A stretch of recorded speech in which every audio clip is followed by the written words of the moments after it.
आग में इस्तेमाल किया जाएगा। कहीं पे ट्रैक्टर, कहीं पे स्कूटर, कहीं पुरानी जीप, एम्बेसडर कार, यहाँ तक कि मैंने फ्रिज एक देखा जिस फ्रिज में इन्होंने पौधे लगाए हैं और उस पुराने फ्रिज को सजाया हुआ है।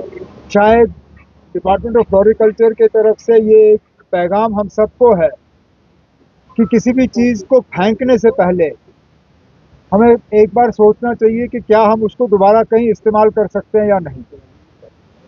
क्योंकि आजकल हम सब ने देखा है सॉलिड वेस्ट मैनेजमेंट और प्लास्टिक वेस्ट के डिस्पोजल का एक बहुत बड़ा मसला हमारे शहरों में भी और देहात में बना हुआ है।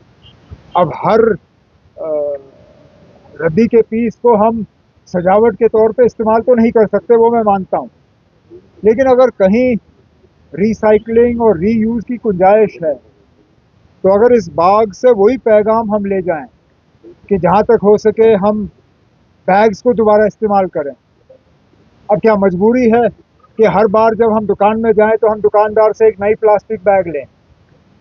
क्यों ना पहले ही, अगर हमें मालूम है हम दुकान में सामान लेने जा रहे हैं, तो घर से हम एक प्लास्टिक बैग लेके जाएं, ताकि हमें प्लास्टिक बैग दुकान से लेके उसको फिर नाली में फेंकने की ज़रूरत ना पड़े। यही इस बाग के पीछे मकसद है और उम्मीद करता हूँ कि लोग आएंगे और इस बाग का जो है मज़ा लेंगे। गार्डन के बाद हमने देखा क्रिसैंथेमम गार्डन वाज इनॉग्रेटेड। अब ये वंडर गार्डन है, तो आपको लगता है कि इससे और ज़्यादा टूरिस्ट अट्रैक्ट हो सकते हैं, या जैसे क्रिसैंथेमम खुला उसके बाद टूरिस्ट का क्या मतलब क्या रहा? क्रिसैंथेमम गार्डन को तो एक ही सीज़न मिला, इस साल उसका दूसरा सीज़न होगा। उम्मीद करते हैं कि पिछले साल के मुकाबले जो हमने कुछ सबक सीखे उनका हम इस्तेमाल करेंगे। जो उस बाग में बेहतरी लानी है वो करेंगे। जो आज का ट्यूलिप गार्डन है वो पहले साल का ट्यूलिप गार्डन नहीं था। पहले साल में मुझे याद है वो बहुत ही छोटा ट्यूलिप गार्डन था। कितने साल लगे उसको यहाँ तक पहुँचने में। हर साल उसमें कुछ ना कुछ ऐड होता गया। कहीं फव्वारे ऐड हुए, कहीं वाटर चैनल ऐड हुआ, कहीं उसके नए लेवल्स बने। इसी तरह क्रिसैंथेमम गार्डन को जो है इसको हम ऐड करेंगे। और जहाँ तक ये वेस्ट टू वंडर वाली के बाग की हम बात करें, मैं तो चाहूँगा कि हमारे जो फ्लोरिकल्चर के डिपार्टमेंट के कुछ जो अफसरान हैं वो चंडीगढ़ जाके वहाँ देखें जो उन्होंने वहाँ पे बाग बनाया हुआ है वेस्ट का। उसको अगर हम कुछ हद तक यहाँ रिक्रिएट कर सकें तो मैं मान के चलता हूँ कि ये भी एक टूरिज्म के लिए एक बहुत बड़ा अट्रैक्शन बनेगा। तो साहब टुवर्ड्स पॉलिटिक्स, राहुल गांधी के तो अभी भी प्रोटेस्ट हो रहे हैं, जंतर मंतर चालू हो गया, कांग्रेस पार्टी चालू हो, despite that in front of parliament अभी भी राहुल गांधी है। How do you think that is the sir, अगर ऑपोजिशन लीडर ऑपोजिशन ना करे तो वो किस काम का? मैंने आप लोगों को जम्मू कश्मीर के ऑपोजिशन लीडर से तो नहीं सुना पूछते हुए, फिर आप फजूल में बार बार क्यों सवाल करते हो? जब वो करते हैं आपको मजा आता है, जब राहुल गांधी करते हैं आप लोग कहते हो ना ये राहुल गांधी क्यों कर रहा है। ये सब अलग अलग तराजुओं में आप इस तरह ऑपोजिशन के लीडरों को नहीं तोल सकते हो। राहुल गांधी वो कर रहा है जो मुल्क उससे एक्सपेक्ट करती है। ऑपोजिशन लीडर का काम है हुकूमत से जवाब लेना। ऑपोजिशन लीडर का काम है हुकूमत को जवाबदेह बनाना।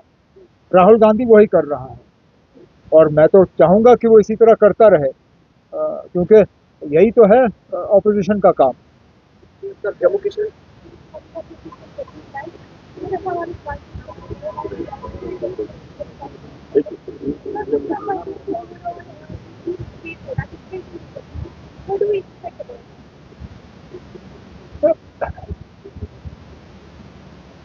बढ़ती हुई आबादी का एक बहुत बड़ा नतीजा ये रहता है कि ज़मीन पर दबाव ज़्यादा बनता है। हर कोई चाहता है कि वो अपना मकान बनाए, हर कोई चाहता है कि वो तरक्की करे। तरक्की करने के बाद जिस प्लॉट पे उनका मकान बना हुआ है वो प्लॉट और ज़्यादा बढ़ जाए। हमारी कोशिश है कि दोनों चीज़ें बैलेंस हैं। हम लोगों से कह नहीं सकते कि आप मकान मत बनाओ, लेकिन हम लोगों से ज़रूर कहते हैं कि जितना कम ज़मीन आप इस्तेमाल कर सकते हो करिए। क्योंकि ज़मीन एक बार गई उसके बाद हम दोबारा वापस ला नहीं सकते। हम बिजली और पैदा कर सकते हैं, हम पानी बना सकते हैं, हम बहुत सी चीज़ें कर सकते हैं, लेकिन अगर ज़मीन गई तो गई, उस ज़मीन को दोबारा हम वापस ला नहीं सकते। तो एक बैलेंस तरीके से एक डेवलपमेंट भी हो, लोग अपने मकान भी बनाएं, लेकिन उसके साथ साथ हम अपने ग्रीन स्पेसेस को जितना ज़्यादा बचा सकें हमें बचाना चाहिए। सर यहाँ की जो जम्मू कश्मीर के जो एडवोकेट हैं उन्होंने भी एक नोटिस में बयान दिया और उसमें उन्होंने कहा कि कश्मीर में या जम्मू कश्मीर में इस्लाम जो है वो ताकत के रोल पड़ा है, तो वो भी बन गया।